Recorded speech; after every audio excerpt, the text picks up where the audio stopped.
After all of the mistakes and mishaps, goodness, we are finally live, y'all. My computer died. And then it was a tough time getting up here and getting ready to talk about what the Vols were able to do last night up in Lexington. It is true. We are still Kentucky's father. And I cannot wait to dive in to the next day. Y'all, welcome to Straight Up Tennessee. It's your boy Ruck in the building. Tennessee takes care of business last night up in Lexington, 33-27. What did you like? What did I like? What do we still need to improve on?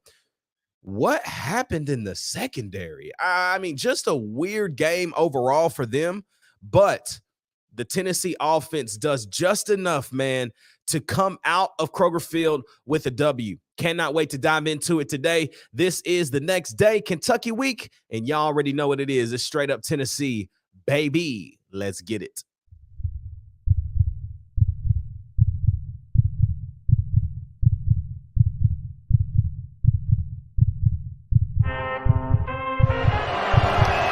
From 40, on the way, a knuckleball. He got it!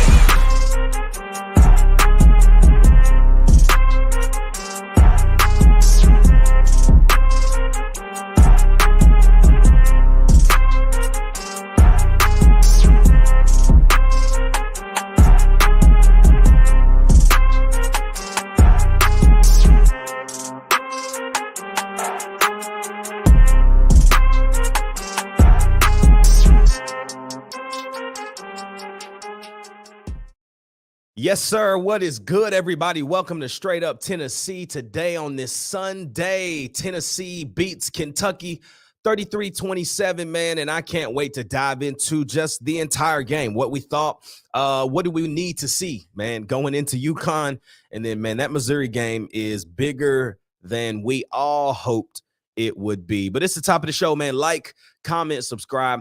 Hit the bell notification right now, man, if you're watching on YouTube. Shout out to everybody watching on Facebook as well.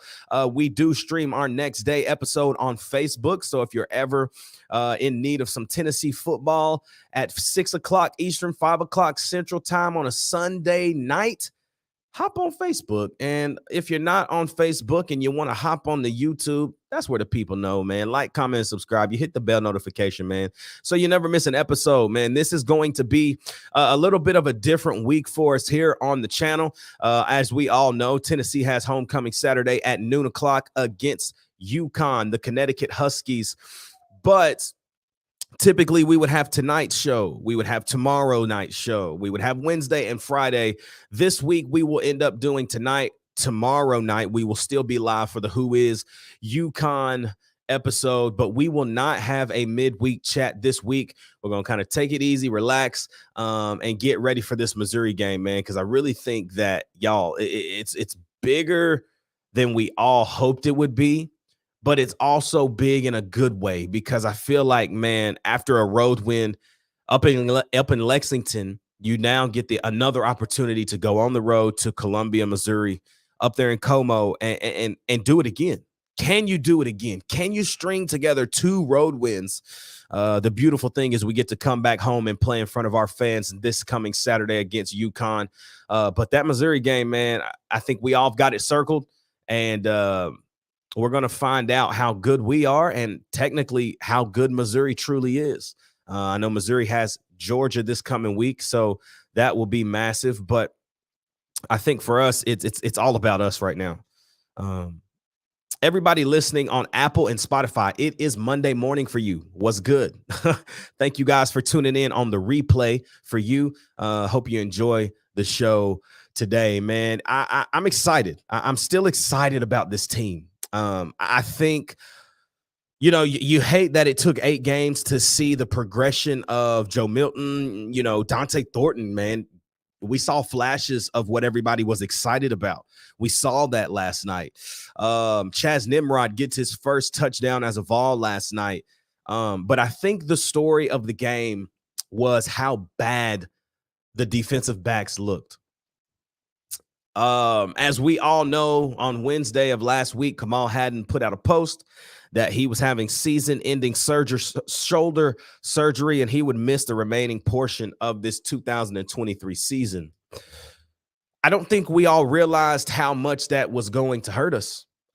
Losing Kamal Hadden was massive, and we got absolutely torched. Devin Leary was to 28 of 39 for 372.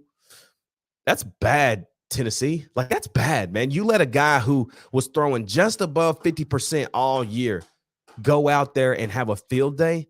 And again, it's not like he was just world beating us, right? He was taking what we were giving him. We were throwing this soft cover 2 zone. Sometimes you were seeing it disguised. It looked like we would be playing man, but really we were playing this cover 2 zone. And man, it just didn't work. And at what time do you get out of it, right? I think that is my question that I want to pose right now for the people watching. Like, what did you think about the defensive performance? Like, blow up the comments, blow up the chat right now. I really want to look at it, and I really want to talk about it. I want to bring some things on screen because I was just shocked, man. I think we only got to Leary one time. We made Devin Leary look like a superstar last night, and it was a trend that was the same thing that we did last year, but we hadn't seen us do that this year.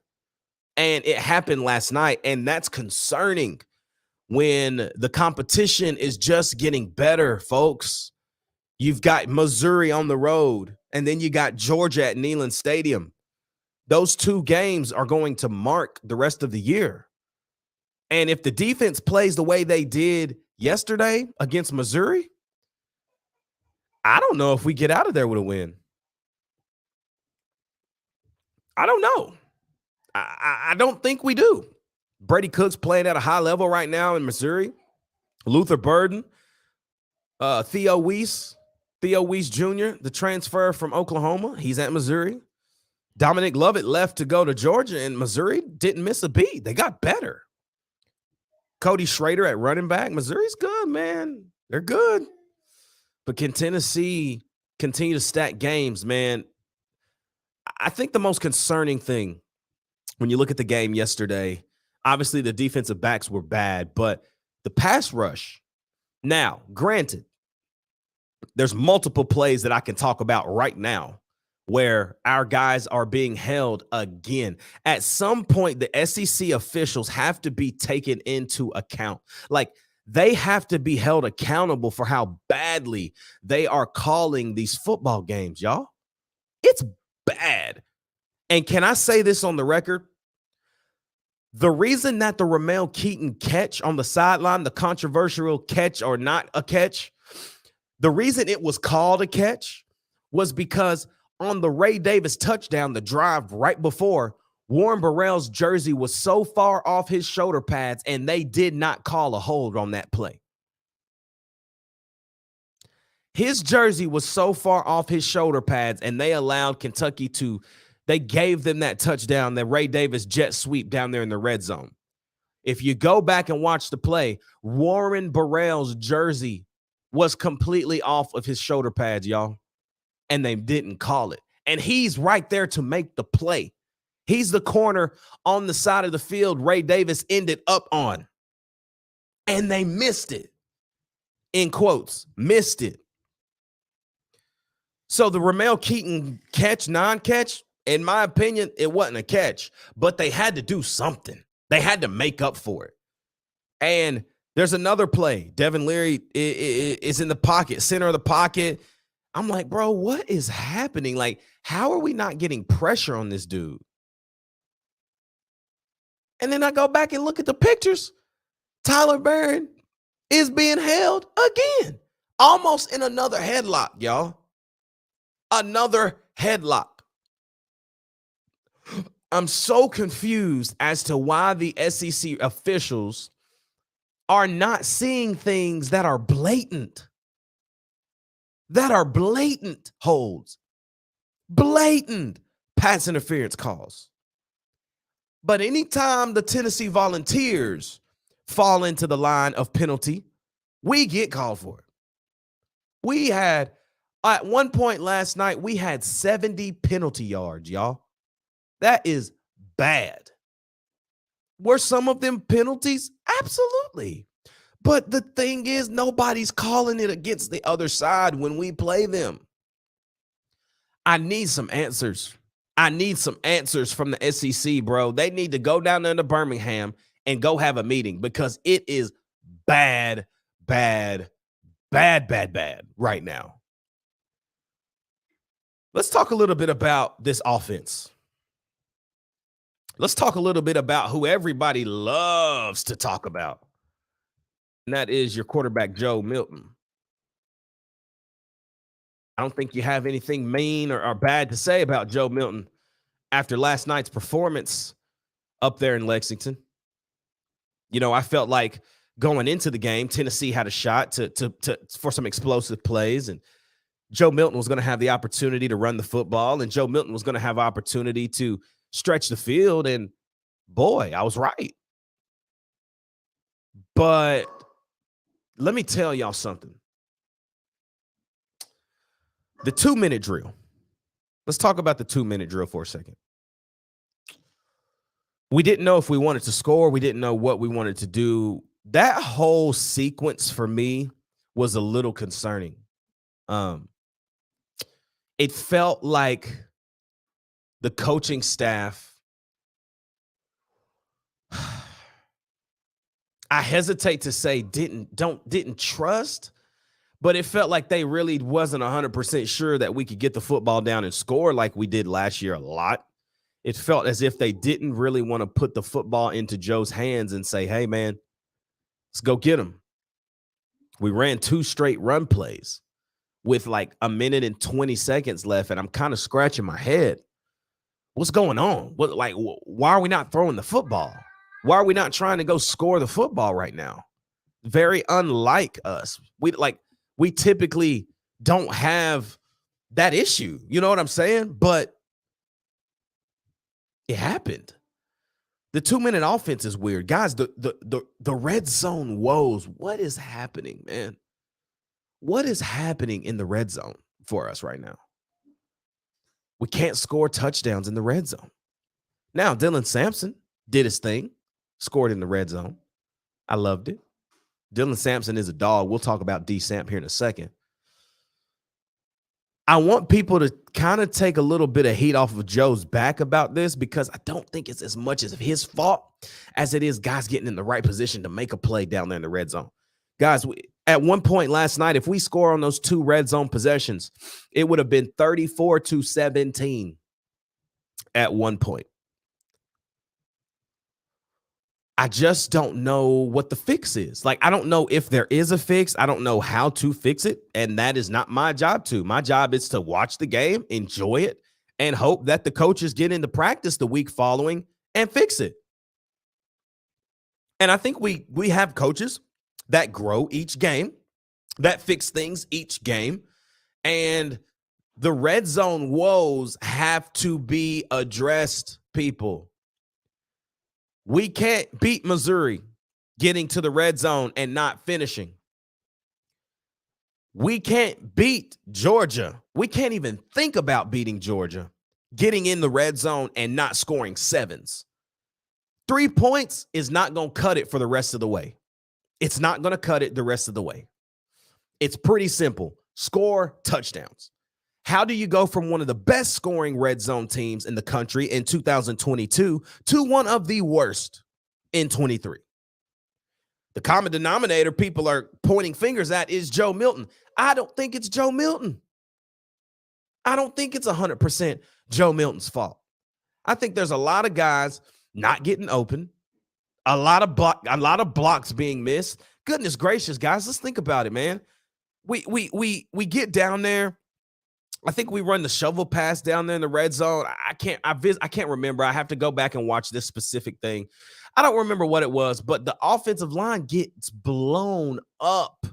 The right side of the line is getting absolutely torched. Torched, y'all. And they blew it up. And we've got to get over this hump. It is a hump. And it can be fixed. Will it be fixed? I don't know. I truly don't know. I hope so, because I legitimately we won't win these two big games, y'all, playing like that. We won't. We really, really won't. And I'm gonna just say it. If we don't do it, we could get blew out both of those games against Missouri and Georgia. We got to score in the red zone. It's 20 yards. Draw the play up, man. Sometimes the plays are there, and you just have a missed assignment. You have a missed route. You got a high ball, right? We got to execute in the red zone. But let's talk about what we liked. I liked Joe Milton last night. I liked Joe Milton last week. I said on the next day, last Sunday, at this time last week, I said this, and I'm going to say it again. If Joe Milton can continue to stack games, Tennessee is going to win a lot of these last 5 games. We got opportunity, guys. Sorry, 4 games. UConn, Missouri, Georgia, Vanderbilt. These last 4 games, we can really, really do something special. If Joe Milton, by that Georgia game, that means that he would have had 4 straight games where he has balled out and played winning football. Now, let me say this. Did Joe Milton play good enough last night to beat Georgia? No. Did Joe Milton play good enough last night to beat Missouri? It's a toss-up, maybe. Depends on what Missouri team you get that night. But what I'm trying to say is we need him to continue to progress at this level right now with 4 big games left. And I know we're overlooking UConn. I know we don't care about Vanderbilt, as we should. But we got to win those 2. You know what I'm saying? But what must Joe Milton do in these next 4, man, to continue to build on these last 2 games that he has played very, very well? Well, he's got to keep running the football. Joe Milton running the football has completely changed the way he operates the rest of the game. I feel like he has the same kind of what's the word? He gets in the game once he runs the ball. Think about it. It's 3rd down last night. Joe Milton goes on a quarterback power, runs in, ends up not going up the middle, goes off the left tackle, trucks a linebacker, 1st down. After that play, he locked in. And we need it. Yeah, he only had 26 yards rushing. But that big 1st down run, when we're trying to milk the clock and keep the possession, and he gets that, Dylan Sampson almost tackles Joe. Dylan Sampson turns around. He's like, oh, shoot, there's Joe. I shouldn't tackle him. And Joe gets around him, man, and gets the 1st down and gets down and out of bounds. What a play, man. Like, that is winning football. That is winning football. And that is what excites me for what can happen in these next few games, y'all. I'm telling you, that is what excites me the most, is how much better Joe Milton is, not just protecting the football, but he's protecting himself. He's running the football. He's being aggressive. He's pushing the boundary of, man, I just want to go out and win. And that is what we need out of him. That's what Hendon Hooker did so well, guys. He just did it, whatever it took to win. And if that's Joe running Joe 10 to 12 times, we got to do it. And Joe's got to take it. We got to do it, man. It's winning football. It is winning football. Let's talk about the running backs. Let's talk about the running backs, man. Let me get a drink real quick.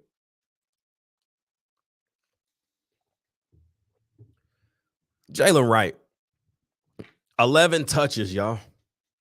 11. 1 score. 1 score. But what did he do? What did he do on that 52-yarder? What did he do on that 52-yarder? Talk to me nice. What did he do on that 52-yarder, y'all? He went to work. It just excites you, man. You look at that run, Jalen Wright, 11 touches, 120 on 11 touches. Dante Thornton led the receiver room, 3 catches for 63 yards. He had one great play where Joe Milton told him, hey, move in. Joe hits him on a little slant route. It's really like an in route because he ran it out, and Joe's like, man, let's go get back in. I'm going to hit you. And Dante takes that play big time down the field. You just got to be pleased. You got to be pleased with it. Dylan Sampson, 17 carries, 75 yards, and a touchdown. Jabari Small, 9 touches, 32 yards. Y'all, the rushing attack rushed for 253. 2 scores. 5.4 yards a carry. If we keep doing that, I just don't know who. We still need great quarterback play. We still need Joe to play at a high level. We still need the defense to just come on, man. We got to get back to getting after the quarterback. We got pushed off the line last night by that big blue wall. I didn't like that at all, but we got to continue this running back dominance. The running game is dominant, and it's got to continue. It has to continue. I'm interested to see what team shows up Saturday. I know it's UConn, bro. I know it's UConn. Nobody cares about UConn. But we got to go out and perform. We can't walk out there and just think it's a dub. I've seen stranger things, and we can't lose to UConn. Not on homecoming, and not in this point of the season. Tennessee's already 6-2. We're going bowling, which I believe that's become second nature to some fans. Man, that's a big step. And I need everybody to understand we've got our coach in Josh Heupel, man. He is building something special. That's part of building a program, right? You have highs and lows. And we felt like we had some lows this year. But we're 6-2, guys. 6-2 with a lot to play for here in 4 games. What happens? What happens, man, if Ole Miss or Missouri, like if Missouri ends up beating Georgia, they potentially will get into the playoff. Now, if Missouri beats Georgia and we beat Missouri and Georgia, we get in. What if Ole Miss beats Georgia, right? There's a lot of scenarios that have to happen for Tennessee to get to the SEC championship. But the craziest thing is right now, it's not out of sight. You got to handle business, man. And you got to continue to stack games. If you're Joe Milton and this offense and the defense, man, you gotta show back up like you have been all year. This has been the next day, man. Not too long of a show today, but I wanted to get on here and chop it up with everybody. We'll be back live tomorrow night for the Who is UConn show. Y'all know what time it is, man. 7:15 Central, 8:15 Eastern. We'll chop it up on the UConn Huskies. But really, man, we're just going to talk more about Tennessee and the potential they have, man, going forward. So thank y'all so much for tapping in with your boy Ruck tonight. Actually, and before we close the whole show, I just have to say Dylan Sampson is a boy. He's a boy. That boy is different. Shout out to you, D-Samp, bro. We're going to have to pull up on you again, man. Get you back on the show before the year is over, or, man, get you in the off season, man. Get you back up on this thing, bro. So we love y'all, man. I appreciate the love and the support, man. Keep liking, keep commenting, keep subscribing, hitting that bell notification. Join the channel, man. Apple and Spotify. We love y'all. We will be back tomorrow live, Monday night, 7:15 Central, 8:15 Eastern for the Who is UConn. It's your boy Ruck in the building, and y'all know what it is. It's straight up Tennessee, baby. We'll see you tomorrow night live only on YouTube. We out.